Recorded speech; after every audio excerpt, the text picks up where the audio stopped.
Toma la ruta del rock. 7 años. Una trinchera cultural.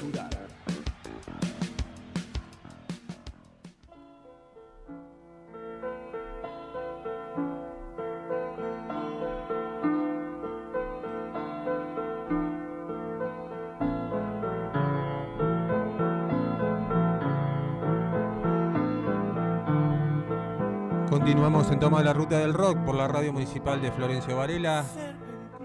Lo que suena no es ni más ni menos que una de las bandas, quizás la más importante dentro de lo que es la escena del rock argentino, que es Serú Girán. ¿Y por qué suena Serú Girán? Le voy a preguntar a mi compañero y amigo Jorge Flores. ¿Por qué suena Serú Girán, Jorge? Bueno, suena Serú Girán. Primero debo confesar que soy un Serú Girán maníaco, por eso siempre muestro mis afiches que me cuidan la espalda acá, Charlie, los cuatro, perdón. Pero, a ver, ¿por qué? Porque yo pienso que esto que vamos a presenciar ahora es la historia de 3 chicos, ¿no? De 3 niños que se conocen en el 6º grado del Colegio La Salle, que es importante todo esto para lo que va a venir, ¿no? Para los que nos van a contar. ¿Por qué? Voy a presentarlo primero al invitado, es Luciano Di Vito, es un periodista todoterreno primeramente, ¿no? Porque cubrió desde el retiro del Beto Alonso para Radio Mitre, es productor televisivo, participó en los equipos de Néstor Ibarra, de Badía, de Chiche Helblum. También creó un programa de culto que fue Vida y Vuelta, ¿no? Que eran documentales donde se contaba la historia argentina, y luego recuerdo que se sumó al ciclo Felipe Piña, ¿no? Con lo que eso significa, e hicieron Lo Pasado Pensado, ¿no? Que fue un programa espectacular en la TV pública, y es actualmente productor en la TV pública, pero en este caso preciso, hablando de Serú Girán, él fue el autor junto a Fernando González de un libro espectacular, ¿no? Que se llama La entrevista imposible, una tarde con Serú Girán, ¿no? Que cuenta justamente, una historia que en algún momento se conocieron fragmentos y que fue como una leyenda urbana en su momento. Así que bueno, hablo mucho. ¿Cómo estás, Luciano? Un gusto, te recibimos de la radio municipal de Florencio Varela. ¿Cómo estás? Buenas noches. Hola Jorge, hola a todos, un gustazo charlar con ustedes. La verdad que semejante presentación me hace acordar a esos años 88, ¿no? Cuando empezábamos a transitar esta aventura de los medios y bueno, eso fue como nuestra carta de presentación, en ese sentido en el mío, porque Fernando después no se dedicó al periodismo y bueno, yo todavía sigo asombrándome de lo que hicimos cuando éramos tan jóvenes. Ahí está. Lo principal es que, bueno, estamos entre fans de Serú Girán. Creo que es importante saber eso. Y bueno, contanos cómo fue que se gestó el libro en realidad, ¿no? ¿Cómo fue la idea? Contanos un poco cómo fue todo eso. Bueno, el libro tiene un editor que es Roque Di Pietro, que él entra en conocimiento de este material hace unos años, 5 o 6 años más o menos, que era ni más ni menos que la entrevista que habíamos hecho con Fernando en el año 88, pero la versión completa. ¿Por qué la versión completa? Porque lo que había salido era en el programa Maratón de Ari Paluch. En mayo del 88 salió un resumen de todo eso musicalizado y después no se escuchó más. O sea, apareció en el año 2000 la Zapada, y ahí estaba lo que decías vos antes de la leyenda urbana, de qué había pasado con eso. Y en realidad lo que pasó fue que nunca lo pusimos en redes, lo que pasó fue que después de haber hecho ese reportaje nadie nos creía, lo que pasó fue que después de ese reportaje, digamos, lo que fue la prensa del rock lo ninguneó muchos años, lo cual habla más de ellos que de nosotros, porque digamos, a cualquier periodista le hubiera encantado tener un reportaje así. Y también creo que, digamos, eso se nota, sobre todo hay 2 libros que hablan de Serú Girán, uno es pésimo y el otro está más o menos bien, que es el de Mariano del Mazo, pero también hace a que fíjate que no, Hoy me avisaban de Chile que está por salir un libro de Charlie que se llama Todo Charlie, que son Charlie en los medios de comunicación. Y es un libro que tendremos que haber hecho acá en Argentina, no en Chile. Está bárbaro. Los chilenos son muy fanáticos de Charlie, de Spinetta, lo tienen clarísimo, son buenísimos en lo que hacen. Pero ese reportaje que hicimos nosotros estuvo 36 años guardado, Jorge. 36 Claro, años guardado y gracias a Roque nos logramos poner de acuerdo y vio la luz hace poquito, el mes pasado. bien. Lo que sí se puede notar, ¿no? Ustedes eran periodistas, digamos, que estaban empezando una carrera. Sabemos que la técnica para entrevistar, o sea, lleva a veces hasta años, porque bueno, es lo que dura la carrera periodística. Le cuento a la gente que justamente Luciano se recibió en la Kennedy como licenciado en comunicación, lo cual es un mérito No, me bastante recibí en otro grande. lado. Jorge, te corrijo, me recibí en otro lado, no me recibí en la Kennedy. El grafo no, perdón, me equivoqué. No, ese fue Fernando, que tampoco terminó. Yo me recibí en el Instituto Güemes. Me fui Ah, de la perdón. Kennedy, me fui de la Kennedy porque justamente había entrado a laburar en esto. Entonces, en la Kennedy se daba algo muy gracioso, que era que me encargaban de hacer una nota, llamémosla, muy sonsa para hoy, y yo estaba con lo de Cerú, y eso me generó un dilema ético, y después entré a trabajar en otros medios, y entonces me fui, pero también era consciente que necesitaba un título en un momento que no había tantas carreras de comunicación, y estudié en el Instituto Güemes, que ya no existe, pero que en ese momento tenía validez legal, y soy técnico superior en periodismo. Bien. Para mis viejos el ¿Por título. qué hago mención en esto? Porque la entrevista es excelente técnicamente, ¿sí?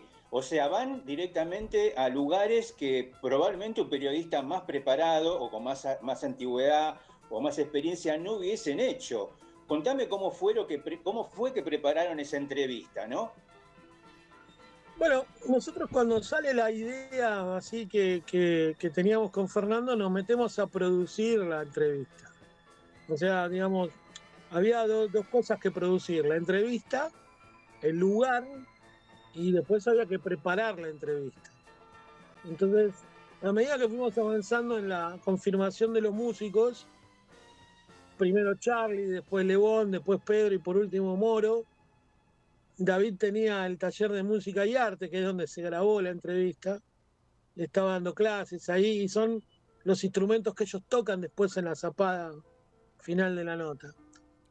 Mientras tanto, nosotros, gracias a unos cuantos amigos y amigas que teníamos en ese momento, nos ayudaron a recopilar vía fotocopia el material que había salido en los diarios, el material que había salido en el Expreso Imaginario, el material que había salido en La Pelo. Para alguien que escucha hoy, mete Serú Girán en un buscador y le va a dar hasta las revistas digitalizadas de aquellos años, algunas crónicas de aquellos años, y le va a hacer muy fácil el trabajo. Para nosotros fue un trabajo, además leer y entender que Serú Girán no fue un grupo de entrada ganador, fue un grupo que empezó, digamos, con un gran disco y una pésima recepción de la crítica y del mercado. Y entonces, digamos, todo eso teníamos que saber de dónde venía cada uno. Si bien uno era fanático de la música argentina y escuchaba mucho, había que refrescar todo, había que saber de dónde venía Charlie, de dónde venía David, de dónde venía Pedro y de dónde venía Moro. Entonces lo tomamos con mucho respeto y medio como que nos sabíamos, los últimos años lo sabíamos como si fuese una materia que fuésemos a dar en un examen, ¿no? Bien, le contamos a la gente, ¿no? Que la entrevista se los ve, bueno, de una manera distendida, ¿no? Donde cuentan, como bien dijiste, los primeros pasos, pero vos, dentro de la entrevista, hubo una pregunta que me resultó, a ver, que no sé si otro se hubiese animado a hacerla, ¿no? Que fue, ¿cuánto tardaron en recuperarse del rechazo? ¿Sí? Sí. O sea, porque claro, mucha gente no recuerda o no sabe. Yo lo vi a Serú Girán desde el primer show en el barco anclado en la boca, que muchos no saben que ese fue el primer show de Serú Girán, un barco anclado en la boca. Sufrieron un rechazo fenomenal, incluso con el Sí. público, ¿sí? Contanos cómo fue hacerle esa pregunta que de repente parecería difícil. ¿Cuánto tardaron en asumir el rechazo? Mirá, nosotros habíamos trazado un plan de la entrevista que se cumplió a medias, porque como pasa siempre con las entrevistas, entras en la repregunta. Pero esa pregunta en particular, y también con el tema de la separación, era un tema clave para saber lo que iba a venir después. Y sabíamos que había algo si querés, de la experiencia de haber trabajado en deportes, de la cosa futbolística, cuánto tardás en reponerte de la derrota, ¿no? Que quizás a los músicos no tratan de decirlo mucho porque se cuentan más las buenas que las malas, pero sabemos todos que en el mundo de los artistas son más las malas que las buenas. Entonces para nosotros era fundamental porque era un grupo que había tenido todo junto en un mismo espacio de tiempo. O sea, había empezado mal, resucita, por así llamarlo, pega un disco extraordinario que es Grasa de las Capitales, hace un disco no menor de bueno que es Bicicleta y llega a su pico máximo con Peperina, que para ellos fue el mejor disco, que fue el último disco, digamos, de estudio que hicieron ellos, aunque, digamos, el último en vivo es un falso vivo y ya sabemos la historia. Pero a mí esa secuencia me parece genial porque no afecta la calidad de la música, no es que le va mal a ellos y empiezan a hacer otra música, digamos, ¿no? Sino que persisten en su idea y la logran imponer.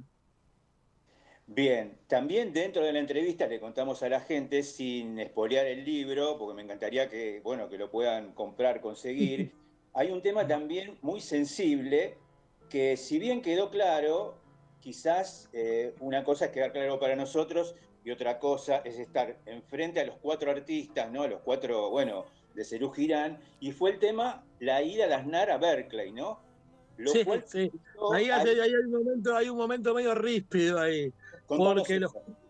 claro, porque en un momento la charla va hacia el final, el recuerdo de los últimos shows de ellos, y además había, digamos, muchas teorías al respecto. Y había rumores, para aquellos que no lo sabían, que no lo supieron, cuando Serú Girán se separa, no fue nos separamos. Era un parate del grupo. Y se rumoreaba que lo iba a separar, que el lugar de Pedro lo iba a ocupar Beto Satrañi. Había otros músicos, que también se iba a ir Moro y a lo mejor estaba Willy Turri dando vueltas. Todos rumores. Entonces, nosotros queríamos saber qué pasó aquel 6 de marzo y después qué pasó. Y ahí Pedro empieza a contestar que él no separó el grupo, sino que él se fue de la banda. Y ahí, y ahí empiezan los otros tres a un poco a apoyar lo que nosotros habíamos dicho y lo empiezan a fustigar con un poco de humor, pero Pedro medio como que se enoja, no le cae bien la pregunta y logra salir adelante y responder, y Charlie lo verduguea y le dice, bueno, tenía una novia japonesa, nos vestíamos de blanco, como diciendo, bueno, este se creyó que era John Lennon. Entonces, porque la charla, el reportaje está lleno de humor todo el tiempo. Todo el tiempo ellos están en una... Es una reunión de amigos. Lo que nosotros hicimos fue una reunión de amigos. Lo que pasa es que después cuando se juntan en el 92 ya no era una reunión de amigos.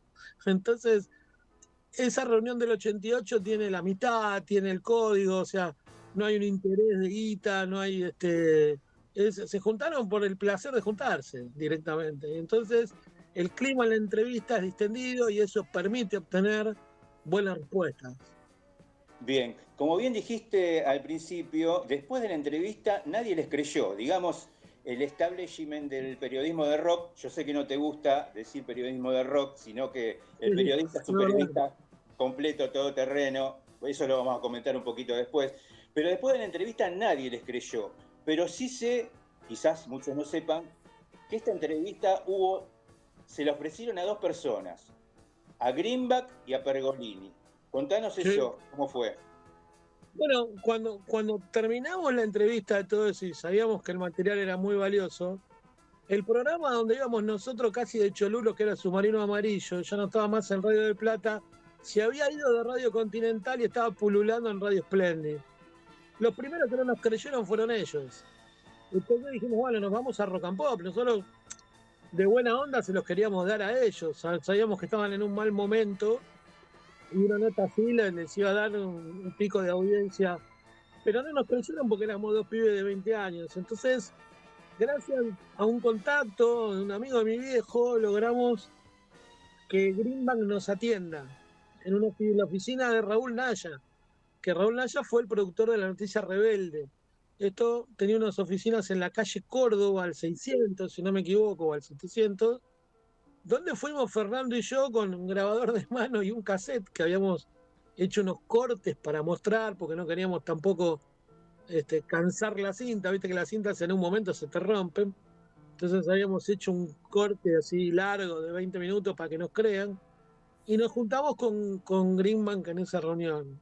Y Daniel nos preguntó qué queríamos y nosotros le dijimos que queríamos un programa de radio y él nos dijo que no, que, que a él le pagaban por pasar estas cosas, y que bueno, que lo viésemos a Mario o a Ari Paluch para todo eso. Nos fuimos medio decepcionados, pero sí fuimos a verlo a Mario. Mario no nos creyó mucho.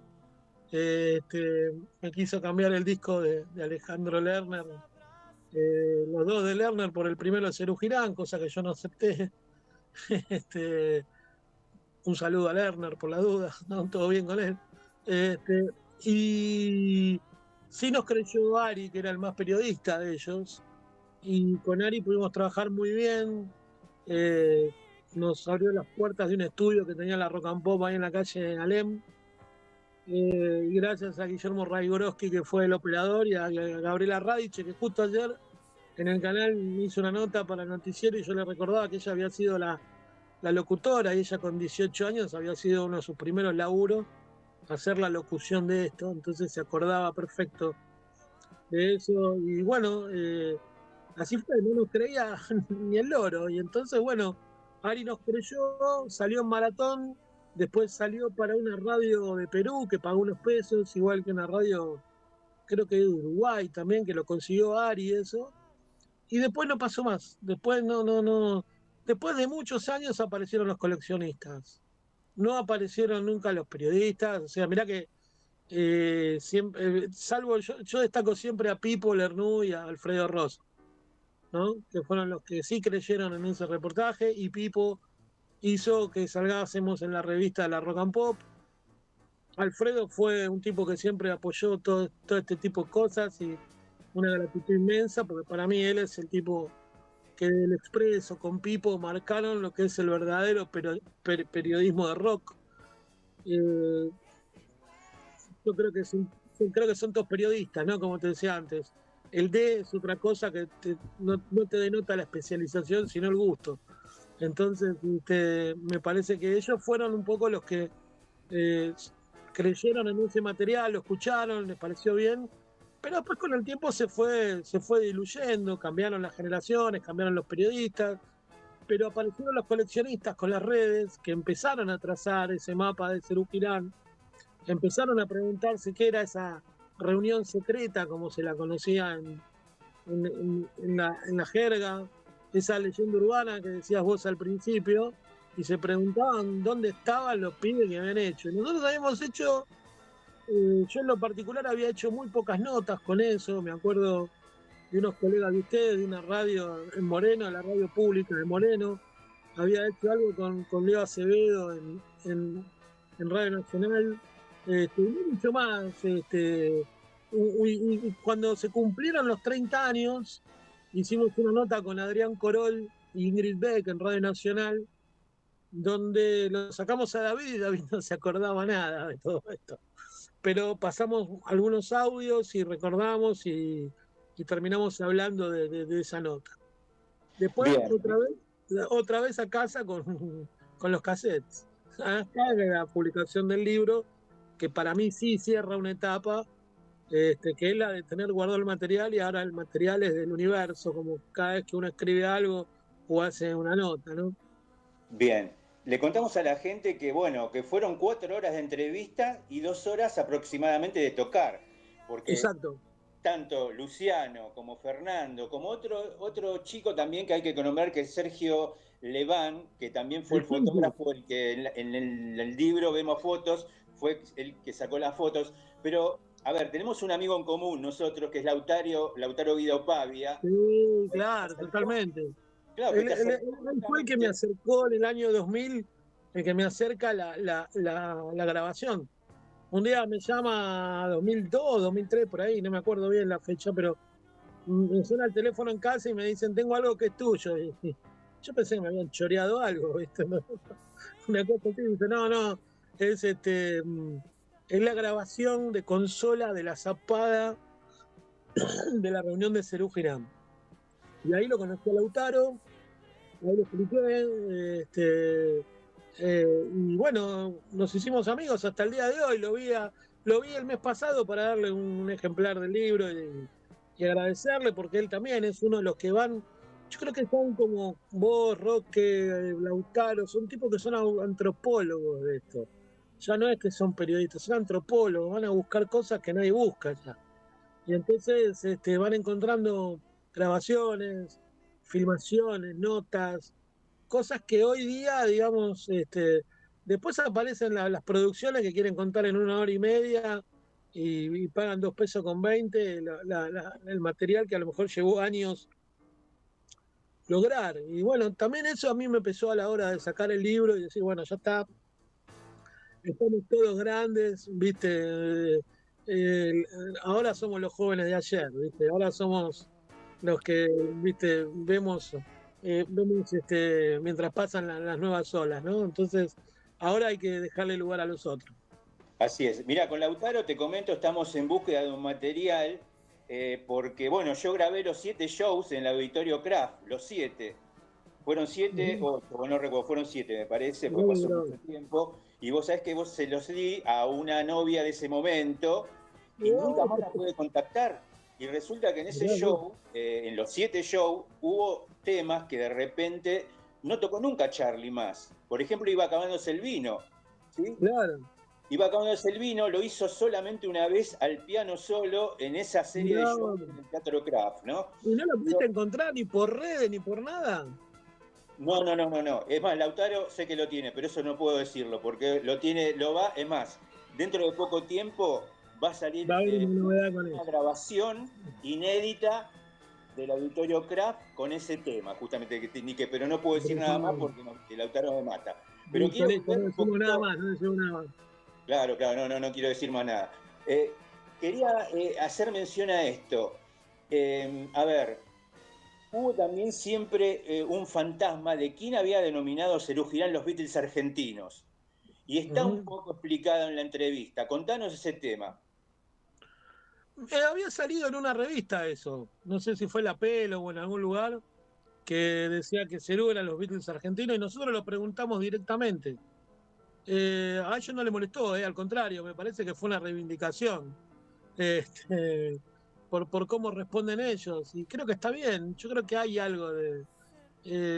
creo que ellos y los gatos fueron un poco los... Y Almendra fueron los Beatles argentinos. Bien, después hacen también mención, ¿no? Que Bicicleta, bueno, en 1980, fue justamente el inicio de la masividad, ¿no? Donde, bueno, ahí sí hubo grandes ventas y algo muy importante, que también hace mención digamos, en la entrevista, que fue la creación del sello Serú Girán. Contanos eso un poco. Sí, sí, yo pensé, mira, muchos años después me di cuenta que quizás eso tenga que ver con la llegada a la televisión color. ¿No? La masividad de determinadas cosas del rock y la entrada de los 80 y todo ese tipo de cosas. Pero eso lo pensé después con los años. Creo que tuvo que ver, viste, la llegada de la televisión color, eh, cierta cosa de, de ser más, de ir hacia buscar cosas, contenidos más jóvenes y ese tipo de cosas. Y creo que lo del sello era una consecuencia natural, porque Serú Girán era la banda del momento en esas épocas. Si vos te pones a ver, y creo que lo sabés, no había muchas bandas buenas en los 80 nacionales, que sonasen así y que mucho menos convocasen lo que convocaba Serú en el 80 o en el 81. Estamos hablando antes de que salgan, digamos, de la recuperación de la democracia, que hay un boom extraordinario de música argentina. Pero antes de eso, inclusive, bueno, vos lo viste, Serú Girán y Jade a lo mejor no llevaban tanta gente. Llevaban gente, pero no dejaban a nadie afuera en el estadio. ¿no? O sea, y la difusión en las radios, esto es para la gente más joven, eran en 4 canales de televisión, con suerte había uno que te pasaba algo, y después eran las FM que estaban naciendo. No había ni radio libre, no había internet, no había un pomo. Entonces, la difusión de los discos era a través de esos programas. Juan Alberto Badía, Graciela Mancuso, Betty Elizalde, Quique Pessoa, no mucho más, ¿eh? O sea, los programas, digamos, de la mañana nunca iban a pasar Serú Girán. Bien, también dentro de todo esto, ¿no? A futuro, ¿no? La entrevista tiene un gran valor porque García cuenta la importancia de la separación, ¿no? Cómo fueron el posterior trabajo de él, cómo tuvo que montarse, ¿no es cierto? La producción, tocar instrumentos el propio, tanto Lebón cuenta también, ¿no? Que no es buen productor de sus discos. Y la verdad que ese es el rescate, ¿no es cierto?, de la entrevista. Contanos cómo se les ocurrió realmente esas preguntas para uno casi adolescente. No era fácil hacerlas. Cuando pensamos en la entrevista, también pensamos que ellos tenían, sobre todo Charly y David, tenían un buen recorrido de discos. O sea, que iban a seguir haciendo cosas. Fíjate que Moro había sacado con Moro Satrañi en el 83 ese disco, que está muy bueno, yo lo sigo recomendando, que hace poco salió la remasterización inclusive del disco de Moro y Satrañi. Y Pedro había hecho Fotos de Tokio, o sea, ya tenía 3 discos, tenía el primero, Contemplación, y Fotos de Tokio. Entonces había como para hacer una pregunta con eso, bueno, ¿cómo influyeron sus carreras solistas? Y yo creo que en el caso de David y en el caso de Pedro, se nota que le falta Charly, ¿no? En esos discos puntuales, ¿no? Después es como que obviamente van creciendo, cambian los criterios de producción, pero fíjate que yo creo que esos discos, sobre todo los inmediatamente posteriores a Serú Girán, Charly tiene como, no te digo una mejora del producto, pero sigue la línea lógica de composición y entra en un pop más, o sea, Clicks Modernos es un disco de ruptura total, ¿no? De lo que se venía haciendo, pero ni David ni Pedro rompen con eso. Siguen haciendo cosas, siguen haciendo sus canciones, pero le falta Charly. Bien. Después, Bueno, después lo van a buscar de pasando... otra manera, ¿no? Sí. Sí, Gustavo, sí, vos. Sí, Dale. no, quería saludar a Luciano, bueno, darle la bienvenida ¿Cómo te va? obviamente nuevamente a la radio municipal de Florencio Varela y bueno, escuchando atentamente y bueno, como decía Jorge, ya estamos llegando al final del programa. Primero agradecerte, para nosotros es un gusto y un orgullo de tenerte acá y el trabajo que hiciste hace muchos años como el que estás haciendo ahora, ¿no? Jorge es el periodista, yo a veces hago de músico. Y lo que te querría preguntar antes de irnos es cómo vos tuviste en el momento de la zapada, del show, de la tocada, ¿no? ¿Cómo los viste? Porque en la grabación se nota que por momentos es una zapada de verdad, porque muchas veces arrancan, terminan, empiezan, se ríen mucho, tocan cosas o empiezan los temas como arrancando fragmentos. ¿Cómo viviste vos eso musicalmente, viéndolos ahí en vivo tocar? Porque eran monstruos en vivo. Algo que tiene Serú Girán es tocar en vivo, ¿no? Después de 4 horas ellos se miran y dicen, che, vamos a tocar, así como que nosotros vamos a buscar una Coca-Cola, bueno, ellos vamos a tocar. Y la ventaja fue que el taller de música y arte de David Lebón había instrumentos. Entonces, claro, si ustedes ven en el retiro de tapa de las fotos de atrás, van a ver que Charly tiene un tecladito muy chiquitito que está tocado arriba de una silla. La batería de Moro es una batería de principiante. Pedro tiene un bajo también prestado. Y David seguramente tiene una guitarra con la que alguno otro daba clase de algo. Entonces, en esas condiciones es que afinan, empiezan a tocar y no le encuentran la vuelta para el tono hasta que lo encuentran y empiezan a tocar, y empiezan a zapar para entrar en calor, digamos, y después nos empiezan a decir, ¿qué tema querés que toquen? Nos dicen a nosotros. Y era como jugar, qué sé yo, un cabeza con Diego, ¿viste? Era una cosa así. Entonces empezaron a tocar y, no sé, pedimos el mendigo holandés, Noche de Perros.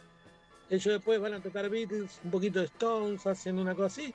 Y nosotros estamos asombradísimos, ¿viste? O sea, estaban tocando para nosotros. Eran ellos cuatro y no mucho más. Estaba el Chiqui Leván, estaba Eduardo